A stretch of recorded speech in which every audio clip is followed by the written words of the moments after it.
আসসালামাইকুম। আমাদের আরও একজন স্টুডেন্ট যিনি জাপান এম্বাসি ফেস করে ডেলিভারি ডেট পেয়েছিল। আজকে হচ্ছে 15 তারিখ। তো আজকে ভিসা রিসিভ করে নিয়ে আসলো। তোমার ভিসাটা একটু দেখো। ওনার নাম হচ্ছে এমডি সাইফুল ইসলাম, যিনি হচ্ছে কুমিল্লা দাউদকান্দি গরিপুর থেকে এসেছে। হ্যাঁ, তার কাছ থেকে শুনে নেব এই যে আজকে আলহামদুলিল্লাহ ভিসা ডেলিভারি পেয়েছে এবং এই যে একটা জার্নি ছিল, এই জার্নির বিস্তারিত আমরা জানবো। আপনার নাম এবং পরিচয় দিয়ে একটু শুরু করবেন। আমার নাম সাইফুল ইসলাম। আমি দাউদকান্দি গৌরীপুর থেকে এসেছি। আচ্ছা, আপনি যে এই যে আজকে আলহামদুলিল্লাহ ভিসা পেয়েছেন, এই ভিসা পাওয়ার পিছনে বা আপনি তো নাট জেলবিটি দুইটাই ছিল, হ্যাঁ, এই যে অর্জনটা আসলে কিভাবে আসলো একটু যদি সবার উদ্দেশ্যে বলতেন। এই অর্জনটা আসলে প্রথমে স্যারদেরকে অনেক ধন্যবাদ জানাই, যিনি আমাকে এত সহজ করে জাপানি ভাষা শিখিয়েছেন। যেমন বিশেষ করে আমাদের গৌরীপুর ব্রাঞ্চের অনিক স্যার এবং হান্নান স্যার অনেক দিক নির্দেশনা দিয়েছে, যার মাধ্যমে আমার এই যে নাট জেএলপিটি পাশ করতে অনেকটা সহজ হয়েছে।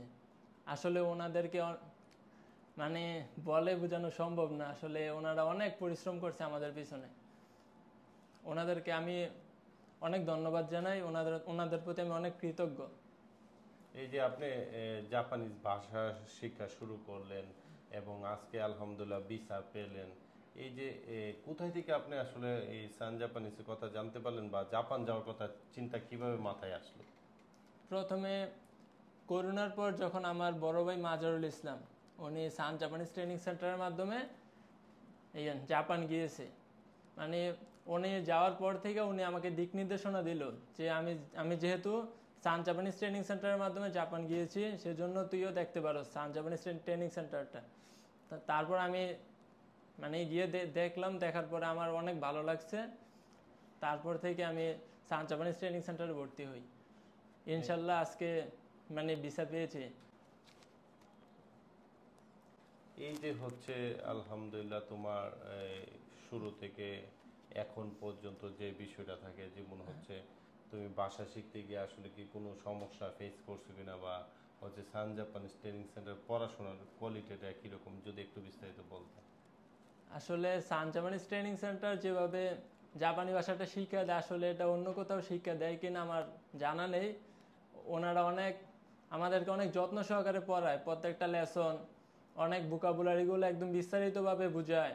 তারপর গ্রামার, কাঞ্জি, লিসেনিংগুলো ওনারা মানে ভিডিওর মাধ্যমে অনেক ভালোভাবে বুঝায়, যে জিনিসটা আসলে আমাদের পরীক্ষার সময় অনেক কাজে লাগে। যে মানে পরীক্ষার সময় অনেক সহজ লাগে জিনিসটা। এই ফলে যে আমাদের আজকে হচ্ছে আলহামদুলিল্লাহ ভিসা পাইলেন, ভিসা পাওয়ার আগে যে একটা প্রসিডিউর থাকে, যেমন হচ্ছে ভিসা অ্যাপ্লিকেশন এবং সিইউ যে বিষয়গুলো থাকে, সেই ক্ষেত্রে সান জাপানিজ ডকুমেন্ট সেকশন বা হচ্ছে আপনি কিরকম মনে হয় যে সান জাপানিজ আপনাদের সাথে তো 23 জন অ্যাপ্লিকেশন করেছিলেন, 23 জনই তো মানে সিইউ আসছে একই স্কুলে। এই যে হচ্ছে আপনি সফলতা বা হচ্ছে ডকুমেন্ট সেকশনের ক্ষেত্রে আপনি কি বলবেন সান জাপানিজ ট্রেনিং সেন্টার? ডকুমেন্টসগুলো আসলে সান জাপানিজ ট্রেনিং সেন্টার অনেক নিখুঁতভাবে এগুলা দেখে, যে কোথাও ভুল থাকলে আমাদেরকে জানায়, পরে আমরা এগুলো আবার সংশোধন করে আবার সান জাপানিজ ট্রেনিং সেন্টারে জমা দিই। বিশেষ করে নয়ন ভাই, উনি অনেক পরিশ্রম করে আমাদের জন্য। উনি একদম নিখুঁতভাবে সবগুলা ডকুমেন্ট মানে চেক দেয়। আবার হান্নান স্যার আমাদেরকে অনেক দিক নির্দেশনা দেয় যে কিভাবে কি করলে ভালো হবে, আরো অনেক কিছু আর কি। আচ্ছা, যারা নতুন জাপানে যেতে মানে চাচ্ছে বা হচ্ছে চিন্তা ভাবনা করতেছে, তাদের উদ্দেশ্যে আপনি কি পরামর্শ থাকবে? যারা নতুন আছে, নিঃসন্দেহে সান জাপানিজ ট্রেনিং সেন্টার ওই বেস্ট। আসলে এখানে যেভাবে পড়াশোনা করায় আর অন্য কোথাও পড়াশোনা করায় কিনা আমার জানা নেই, তবে সান জাপানিজ ট্রেনিং সেন্টারই আমার কাছে সবচেয়ে ভালো মনে হয়েছে। কারণ এখান থেকে আমার ভাই জাপান গিয়েছে, আজকে আলহামদুলিল্লাহ আমিও জাপানের ভিসা হাতে পেয়েছি। তার জন্য আসলে সান জাপানিজ ট্রেনিং সেন্টার অনেক গুরুত্বপূর্ণ, কারণ ওনারা প্রত্যেকটা জিনিসই খুব ভালোভাবে জানে এবং গুরুত্ব সহকারে মানে প্রসেসিং করে। ওনাদেরকে আসলে অনেক ধন্যবাদ জানাই। ধন্যবাদ আপনাকে।